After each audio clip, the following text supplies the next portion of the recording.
इत्तेहाद India की राब्ता committee का इजलास बुध को दिल्ली में शरद पवार के घर पर होगी, जिसमें लोकसभा इंतखाबात की हिकमत अमली के साथ सीटों की तकसीम पर भी बात होगी और इंतखाबी मुहिम के बारे में भी बातचीत एजेंडे में शामिल है। और इसमें इत्तेहाद इंडिया के सीनियर लीडरान शामिल हैं, जैसे नेशनलिस्ट कांग्रेस पार्टी के सरबराह शरद पवार, कांग्रेस के केसी वेणुगोपाल और शिवसेना के उद्धव ठाकरे। धड़े के संजय राउत इस कमेटी का हिस्सा है। इंडिया इत्तेहाद की मीटिंग इस महीने के शुरू में होने वाले 7 ज़मीनी इंतखाबात में कामयाबियों से इत्तेहाद की हौसला अफजाई के चंद दिन बाद हो रही है। 6 रियासतों की 7 असेंबली सीटों पर ज़मीनी इंतखाबात में इंडिया इत्तेहाद के हल्कों ने 4 सीटों पर और बीजेपी ने 3 सीटें जीती हैं।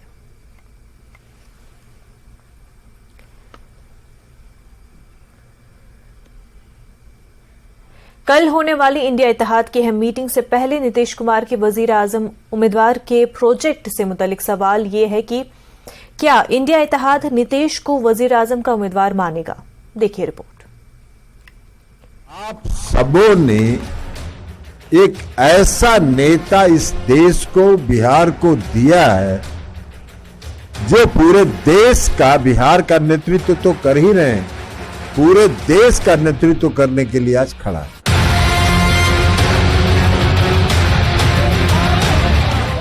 ये बयान है जेडीयू अध्यक्ष ललन सिंह का। नीतीश कुमार को लेकर दिया गया यही वो बयान है जिस पर सियासत बेहद गर्म हो गई है। देश के प्रधानमंत्री के पद के लिए योग्य उम्मीदवार नीतीश कुमार हैं, ये बताने की कोशिश ललन सिंह कर रहे हैं, अपने कार्यकर्ताओं को समझा रहे हैं। आज तक किसी माई का लाल साहस नहीं हुआ कि नीतीश कुमार जी पर कोई उंगली उठा सके, इसलिए कि नीतीश कुमार जी का धर्म ही एक ही है, वो सेवा भाव के साथ काम करते हैं। इधर मुख्यमंत्री नीतीश कुमार लगातार अपने पार्टी कैडर से जुड़ने की भी कोशिश में। मंगलवार को नीतीश अपने पार्टी नेताओं से लंबी मुलाकात की और आने वाले चुनाव से पहले रणनीति पर चर्चा भी की।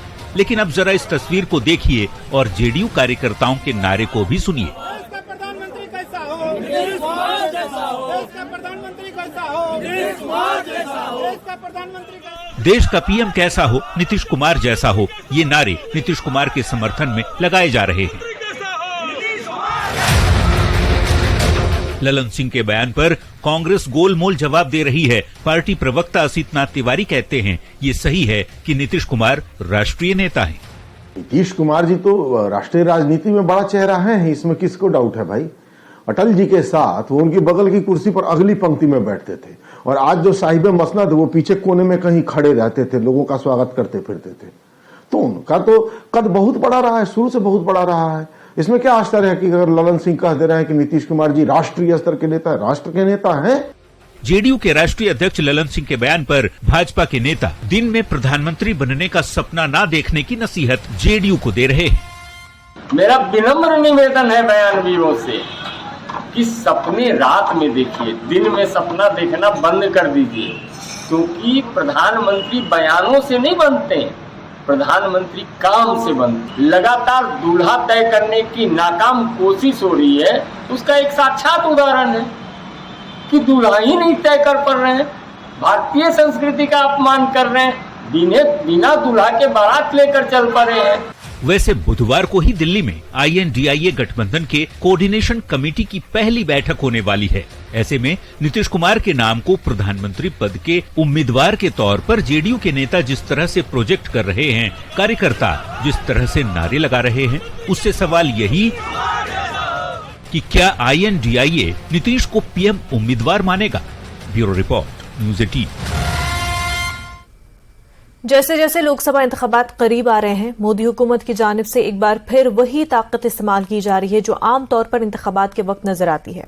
इसी ज़मीन में बिहार के साबिक वज़ीर आला लालू प्रसाद यादव पर भी दबाव डाला जा रहा है और अब मोदी हुकूमत ने CBI को लालू यादव के खिलाफ जमीन के एवज नौकरी मामले में मुकदमा चलाने की मंजूरी दे दी है।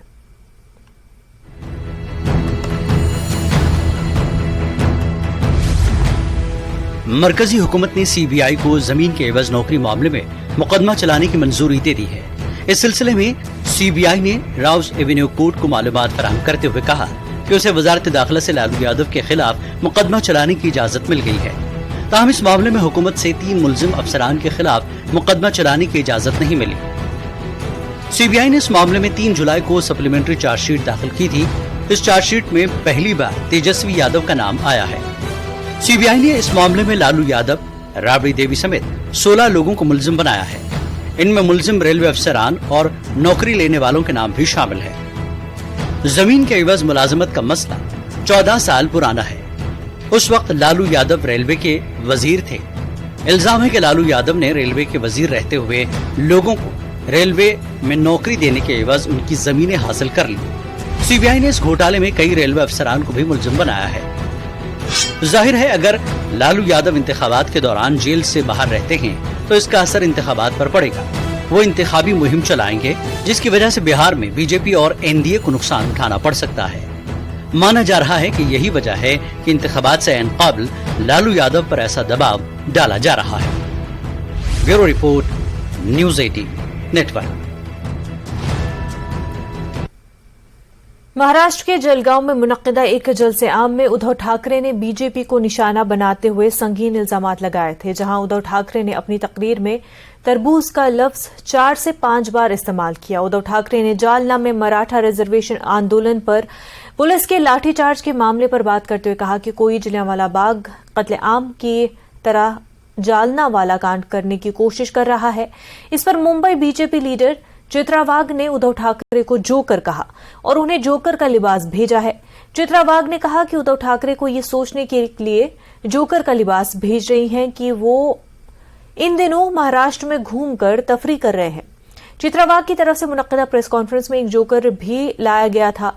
जब चित्रा वाघ बात कर रही थी तो ये जोकर पीछे दिखाई दे रहा था।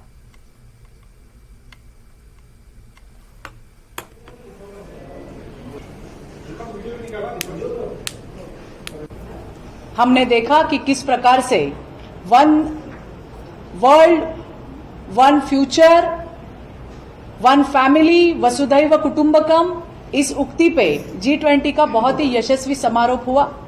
संत ज्ञानेश्वर महाराज ने ये कहा है कि पूरे विश्वची माझे घर, ये पूरा विश्व ही मेरा घर है। इस उक्ति के अनुसार हमारे सम्माननीय पंतप्रधान मोदी जी, इन्होंने पूरी दुनिया को एक साथ लाने की एक किमया वहां पे की है। सभी ने पुरजोर से इस चीज का, इस जो घटना हुई है G20 का, उसका स्वागत किया।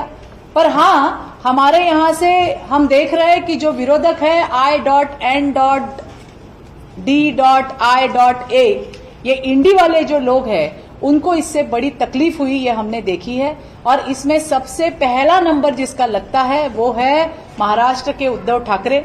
आज भारतीय जनता पार्टी महिला मोर्चा की तरफ से हमने एक जोकर, ये आप देख रहे हैं यहाँ पे, इनका जो पोशाक है वो हम उद्धव जी ठाकरे इनको भेज रहे हैं, क्योंकि वो जो काम कर रहे हैं, विदूषक का काम होता है, जोकर का काम होता है। आप देखिए अब ये खड़ा है यहाँ पे और कुछ कर रहा है तो हम हंस रहे हैं, तो ये हंसाने का काम जोकर का हो रहा है, जो उद्धव जी ठाकरे कर रहे हैं महाराष्ट्र में घूम घूम के। मैं उद्धव जी ठाकरे और उनके सारे चेले चपाटे, उनको ये बोलना चाहती हूँ कि आइंदा से हमारे नेताओं के ऊपर कुछ भी टिप्पणी करने से पहले आप सोच जरूर लीजिएगा। हमारे नेता चुप बैठ सकते हैं पर हम कार्यकर्ता चुप नहीं बैठेंगे। मध्य प्रदेश के इंतखाबी साल में सीनियर कांग्रेस लीडर और साबिक सीएम मध्य प्रदेश दिग्विजय सिंह ने बड़ा बयान दिया। भोपाल में सहाफियों से बातचीत करते हुए दिग्विजय सिंह ने इंतखाबात में जहां कांग्रेस की बड़ी कामयाबी का दावा किया, वहीं उन्होंने हुकूमत के जरिए अपने मुखालफिन को जेर करने के लिए ईडी और आईटी के छापा करवाने की भी बात कही है। दिग्विजय सिंह का कहना है कि एमपी में जगह जगह ईडी और आईटी के दफ्तर कायम किए जा रहे हैं। पूरे छत्तीसगढ़ में सरकार और वजीरों के खिलाफ ईडी लगी हुई है। हुकूमत घोटालेबाजों के यहाँ छापे नहीं करवा रही है जो इक़्तिदार से बाहर है, उन्हें डराने के लिए छापे की कार्रवाई की जा रही है। वाज़ेह की पार्लिमानी इंतखाबात के पेश नज़र एमपी की 29 पार्लिमानी सीटों के लिए भोपाल में ऑब्जर्वर की मीटिंग के बाद दिग्विजय सिंह ने सहाफियों से मुलाकात के दौरान अपने ख्यालात का इजहार किया। देश प्रदेश में ये आम राय बन चुकी है, सारे सर्वे भी यही दिखा रहे हैं कि इस चुनाव में भारी बहुमत से कांग्रेस पार्टी की सरकार बनने वाली है। और अब जैसी हमारे पास समाचार पत्रों के माध्यम से, आपके माध्यम से सूचना आ रही है कि अब मध्य प्रदेश में जगह जगह पर आईटी, ईडी के दफ्तर खोल रहे हैं, अधिकारी पदस्थ किए जा रहे हैं। इस वक्त की बड़ी खबर आपको बता दें, जम्मू कश्मीर से ये बड़ी खबर है। राजौरी के नरोला में दहशतगर्द मारा गया है। पाकिस्तानी नेशनल ये दहशतगर्द बताया जा रहा है। मारे गए दहशतगर्द का ताल्लुक लश्कर तैयबा से बताया जा रहा है। तो जम्मू कश्मीर से आपको ये बड़ी खबर बता रहे हैं। राजौरी के नरोला में एक दहशतगर्द मारा गया है जिसका ताल्लुक पाकिस्तान से बताया जा रहा है। लश्कर तैयबा तंजीम से वाबस्ता ये दहशतगर्द मारा गया है। नरोला में आपको बता दें ये कार्रवाई हुई है।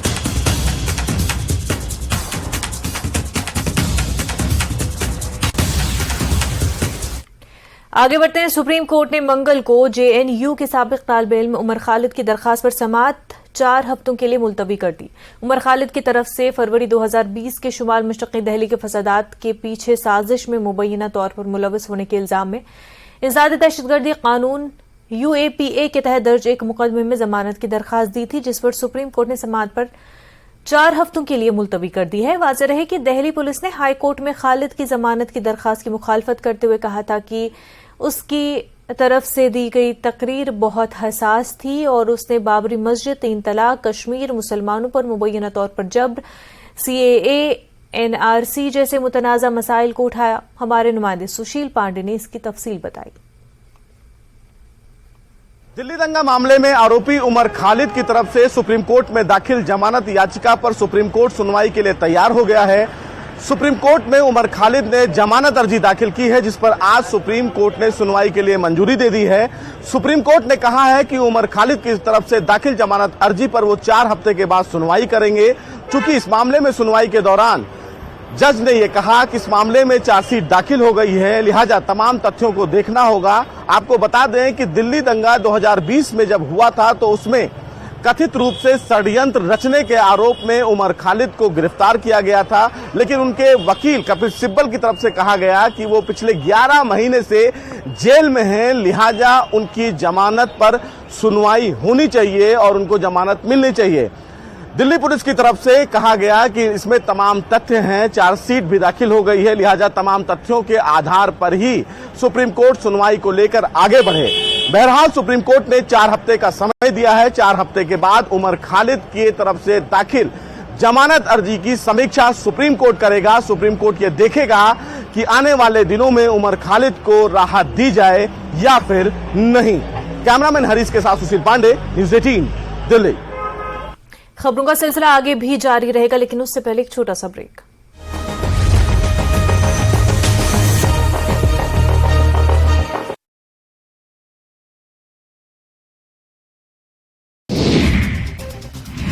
जम्मू श्रीनगर राष्ट्रीय राजमार्ग पर बड़ा पत्थर गिरने से हुआ हादसा। ट्रक की चपेट में आने से 4 लोगों की मौत। ट्रक जम्मू से कश्मीर जा रहा था। रामबन में स्लियार्ड शेर बीबी के पास ही घटना। किश्तवाड़ी पठार में भूस्खलन के कारण जम्मू श्रीनगर NHW यानी नेशनल हाईवे ब्लॉक, दोनों तरफ से यातायात बंद। लोगों को फिलहाल NH40 पर यात्रा न करने की सलाह, लेकिन इसमें अब अपडेट ये है कि वो रास्ता जो ब्लॉक था जम्मू श्रीनगर हाईवे, वो रास्ता खुल चुका है। गाड़ियों की आवाजाही जारी है। LG द्वारा Jammu Kashmir finance and account society general का उद्घाटन। कहा जम्मू कश्मीर में अब देखने को मिल रहा है बदलाव। जम्मू कश्मीर मुक्त हो रहा है भ्रष्टाचार से। भ्रष्ट अधिकारियों को बख्शा नहीं जाएगा किसी भी सूरत में। हिमाचल दौरे पर आज प्रियंका गांधी वाड्रा कुल्लू, मनाली और सोलन में आपदा प्रभावित इलाकों का ले रही हैं जायजा। प्रभावितों से मिल रही हैं, जान रही हैं उनके दुख दर्द, और लोगों ने कई बार उनसे कहा कि हमें मदद चाहिए। प्रियंका गांधी के साथ कुल्लू, मनाली और सोलन दौरा कर रहे हैं CM सुक्खू भी। राहत बचाव कार्यों की कर रहे समीक्षा। मुख्यमंत्री की मंडे मीटिंग में बड़ा फैसला। आपदा में जिन लोगों के घर हुए बर्बाद उनको घर उपलब्ध करवाएगी सरकार। न्यूज़ 18 से खास बातचीत में कैबिनेट मंत्री अनिरुद्ध सिंह ने दी जानकारी। नेता प्रतिपक्ष जयराम ठाकुर ने कांग्रेस सरकार पर आपदा पर राजनीति करने का आरोप लगाया है। उन्होंने कहा कि कांग्रेस सरकार ने 6 महीने तक तो बजट का रोना रोया और अब केंद्र सरकार पर फोड़ रही है इस आपदा का ठीकरा। नकली आईपीएस विवेक कुमार को 4 दिन की पुलिस रिमांड। पुलिस पूछताछ में होंगे बड़े खुलासे। खुद को एनसीबी का बताता था अधिकारी। कार, बाइक, पिस्टल का कवर पुलिस ने किया बरामद। कई दस्तावेज मिले। यूपी में बारिश से 24 घंटे में 19 लोगों की मौत। आईएमडी ने जारी किया 15 राज्यों में तेज बारिश का अलर्ट।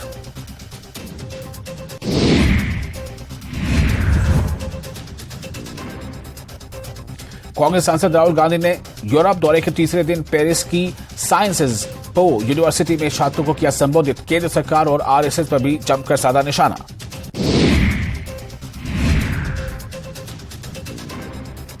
ममता बनर्जी ने मंत्रिमंडल में किया फेरबदल। बाबुल सुप्रियो का विभाग बदला। केंद्र सरकार को भी सीएम बनर्जी ने दी चेतावनी।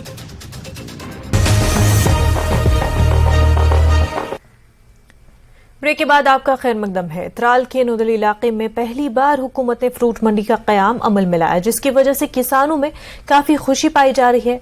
किसानों का कहना है कि उन्हें अपना माल दूर दराज इलाकों से लेना पड़ रहा है, लेकिन फ्रूट मंडी की वजह से उन्हें काफी फायदा मिल रहा है। उन्होंने इंतजामिया का शुक्रिया अदा किया।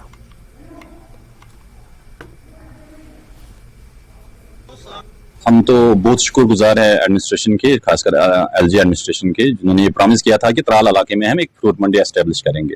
तो कई बरसों की मेहनत के बाद, जिसमें horticulture development officer Pulwama Ajit Singh ji साहब और हमारे जो एसडीएम साहब हैं, उनकी बहुत मेहनत रही है इस पे ये एस्टेब्लिश करने में।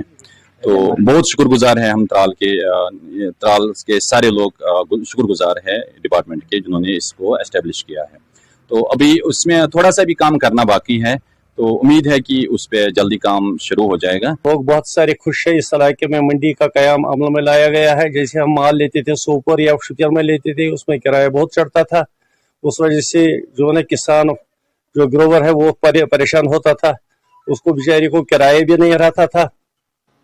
इस वजह से यहाँ पर जो रेट मिलता है, एक तो रेट भी अच्छा है, दूसरा ये किराया भी नहीं लगता है। इसमें 400-500 रुपए जो लोड कैरियर के या गाड़ी का लगता है, ये बहुत मामूली है। जमींदार भी खुश है, हम भी खुश हैं। पुलवामा जिले में सेब के रिवायती बागात को हाई डेंसिटी में तब्दील करने के रुझान काफी तेजी से बढ़ गया है। ताहम वहां कुछ निजी कंपनियों की जानिब से काश्तकारों के साथ धोखाधड़ी के मामले सामने आने के बाद अब महकमा बागबानी की जानिब से हाई डेंसिटी बागात कायम करने के लिए नई गाइडलाइन जारी की है और अभी सिर्फ 4 निजी कंपनियों को ही पैनल में रखा गया। महकमा बागबानी के अफसरान ने काश्तकारों से अपील की कि वो इस सिलसिले में महकमे से रुजू हों। तो इसके साथ साथ फार्मर्स के लिए हमें जो रूल्स रेगुलेशंस ऑपरेशनल गाइडलाइंस है, वो भी उसमें भी थोड़ी सी चेंजेस हुई है। हमारी पास्ट एक्सपीरियंस को देख के कहीं फार्मर्स को या कंपनीज को जो मुश्किलात आ रही थी, उनका अजाला गवर्नमेंट ने अब किया है। ऑपरेशनल गाइडलाइंस है जिसमें आपके प्रोग्राम के वसादत से मैं अपने सारे सामीन, अपने फार्मर्स को, अपने किसान भाइयों को ये मैसेज देना चाहता हूँ कि जो भी हाई डेंसिटी एप्पल ऑर्चार्ड लगाना चाहता है, वो अपने नज़दीकी हॉर्टिकल्चर दफ्तर पे से राबिता करे, कायम करे। वहाँ उनको एक फॉर्म लेगा, 6-7 पेजेस का फॉर्म, वो डीपीआर होगा। वहाँ वो अपना जो एप्लीकेशन के 2 पेजेस होंगे अपने उसके फार्मर से रिलेटेड, वो फिलअप करके देना है, प्लस अपने रेवेन्यू डॉक्यूमेंट। अगर उसने केसीसी के रिलेटेड, अगर उस लैंड पे जिस पे वो हाई डेंसिटी ऑर्चार्ड लगाना चाहता है, अगर उसमें उसने केसीसी लोन कभी उठाया है, तो उसको एनओसी लानी होगी बैंक से कि उसका कोई केसीसी बकाया नहीं है। तो उसके बाद हम वो एप्लीकेशन फॉर्म कंसर्न जो कंपनी वो चुनेगा, उस कंपनी को फॉरवर्ड करेंगे। वो वहाँ से अपना जो है रेट कंट्रैक्ट जो उसका होगा कि उसमें रेट्स कोट करेगा कि मैं इस फार्मर से कितना चार्ज करूंगा, और फार्मर भी एक डिक्लेरेशन फॉर्म पे साइन करेगा। उसके बाद जो फार्मर शेयर है वो हम बैंक में 7 दिन के अंदर उसका अकाउंट खुलेगा, फार्मर का सब्सिडी अकाउंट, तो उसी में फार्मर शेयर जमा हो जाएगा। तो कंपनीज काम शुरू करेंगी। कोई किसी कंपनी को, कोई फार्मर कंपनीज को पैसा अदा नहीं करेगी, जबकि वही पैसा उनको बैंक में जमा करना, और बैंक फिर वो ट्रांसफर कर सकता है कंपनीज को, और काम शुरू हो जाएगा। बारामूला टैक्सी मालिकान एसोसिएशन के सदर इरशाद अहमद ने कहा कि हुकूमत ट्रांसपोर्टर्स खुसूसन ड्राइवरों के मसाइल को हल करने के लिए कुछ नहीं कर रही और हादसात में कई ड्राइवर्स जान से हाथ धो बैठे हैं। उन्होंने कहा कि पेपर वर्क और इंश्योरेंस सेटलमेंट को मुकम्मल करने में बरसों लग रहे हैं। मुतासरा खानदानों को बुरी तरह नुकसान उठाना पड़ रहा है। उन्होंने हुकूमत को इन मामलात में पेपर वर्क और इंश्योरेंस सेटलमेंट के अमल को हमवार करने के लिए इक़दामात करनी चाहिए। हमने आज देखा कि शेयर बीबी में जो एक्सीडेंट हुआ, जिसमें 2 भाई की जान हो गई जो एज प्रोफेशनल ड्राइवर का काम कर रहे थे उसमें, और जो मेवे व्यापारी 2 थे उनकी भी जान गई। जो ये 2 भाई जो ड्राइवर हजरात, इनकी अभी जो मैतें इनके घर में पहुंची, आपने देखा होगा फेसबुक पर कि कितना कोहराम था उधर। एक्सीडेंट तो होते रहते हैं, जैसे कि आपने बताया कि पिछले 13 अगस्त को मेरे भाई की डेथ हो गई उड़ी रोड में। ये वही घर जानता है जिसमें ये सदमा आता है, मगर सदमे आते रहते हैं। मगर हमें मेन प्रॉब्लम यह है कि जो हमें इंश्योरेंस क्लेम और गवर्नमेंट की तरफ से ऑल थ्रू आउट इंडिया में कोई भी बेनिफिट हमें नहीं मिलता है। हर दफ्तर में, हर ऐवान में हम गए कि हमें ड्राइवर को कोई बेनिफिट मिलना चाहिए। जो इसका परिवार है, जो इसके बच्चे होते हैं, या किसी का बेटा होता है, किसी का हस्बैंड होता है, किसी का मतलब बाप होता है, मतलब उनको यही एक आशा होती है कि हमारा बाप अब गुजर गया है कि हमें कुछ नहीं मिलेगा। ये तो हकीकत है, क्योंकि ट्रांसपोर्ट एक रीत की हड्डी है। Jammu Kashmir handicap welfare society के general secretary Nazir Ahmad loan का कहना है कि बांदीपुरा में कई मकामात पर ऐसे लोग मैदान में घूम रहे हैं जो जिस्मानी तौर पर माजूर अफराद से पैसे लेकर उन्हें महकमे समाजी बहबूद से स्कूटी दिलाने का वादा कर रहे हैं। नजीर अहमद के मुताबिक कुछ लोगों की निशानदेही करके इंतजामिया ने इस मामले में छानबीन शुरू कर दी है। उन्होंने जिस्मानी तौर पर माजूर अफराद से अपील की कि महकमे समाजी बहबूद की किसी भी स्कीम में से मुस्तफीद होने के लिए एजेंटों के बजाय खुद मुतल्लिका महकमे से राब्ता करें। जो निकले हैं एजेंट बनकर उन लोगों को सब विभाग दिखाकर उनसे पैसे बटोरते हैं और उनको धोखा दे रहे हैं। मैं अपनी फ्रेटर्निटी को ये अपील किया करता हूँ कि मेहरबानी करके कि वो इनके इस धोखे में मत आए और सीधे दफ्तर के साथ राब्ता कर दे। इनके धोखे में आने से एक उनका भी नुकसान हो रहा है, दूसरा कि किसी हकदार को हक नहीं पहुंचता है, और जो बर्डन होता है ऑफिस में वो भी ज्यादा हो रहा है। मैं उनसे बार बार कहता हूं कि आप इनसे बचिए। हमारे कुछ ऐसे बंदे जो हमने ले लिए भी हैं, उनकी तहकीकात हो रही है। इंशाल्लाह जब वो पूरा हो जाएगा तो हम आपको उनके बारे में कह देंगे। बांदीपुरा के तुलेल तहसील में जानवरों में LSD के मामलात फिर से सामने आ गए हैं, जिसके बाद चीफ एनिमल हस्बेंड्री बांदीपुरा की हिदायत पर डॉक्टरों की एक टीम तुलेल पहुंच गई है। महकमे के मुताबिक LSD के हवाले से पहले ही टीकाकारी अंजाम दी गई और टीम की जानिब से बरुआब का दौरा करने के बाद किसानों को LSD के हवाले से तफसीली जानकारी फराहम की गई ताकि इस बीमारी को फैलने से रोका जा सके।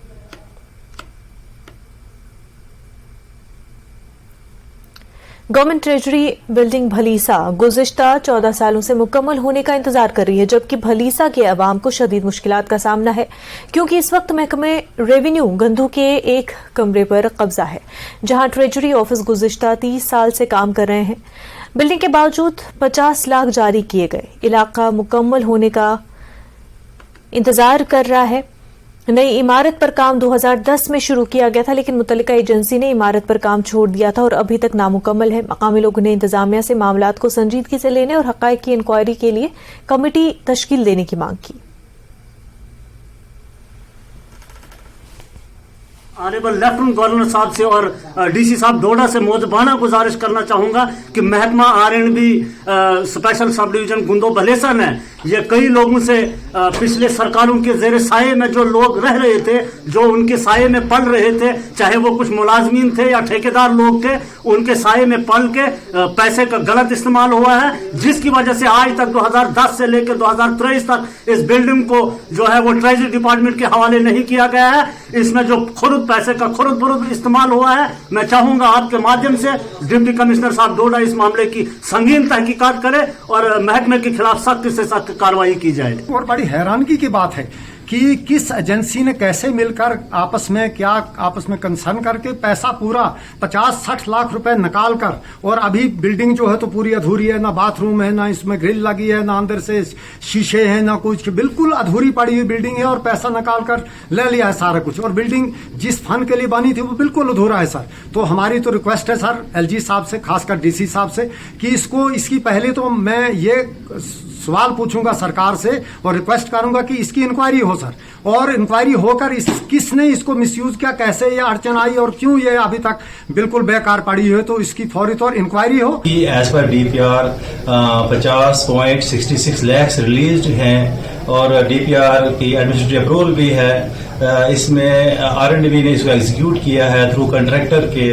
तो हमें तो इसका भी कोई पता नहीं लग रहा है, ये क्यों नहीं कंप्लीट कर रहे हैं, ये हैंडओवर क्यों नहीं कर रहे हैं, जबकि हमने इनको कम से कम 50 चिट्ठियां लिखी हैं। डिफिकल्टीज आ रही हैं, जबकि आजकल हम डिजिटल वीक मना रहे हैं, लेकिन हमारे पास अकोमोडेशन नहीं है, हमारे पास वो लोगों को हम सर्विस नहीं दे पा रहे हैं। हमारे पास पेंशनर आते हैं, ओल्ड एज पेंशनर आते हैं, जिनके लिए बाथरूम भी होना बहुत जरूरी है।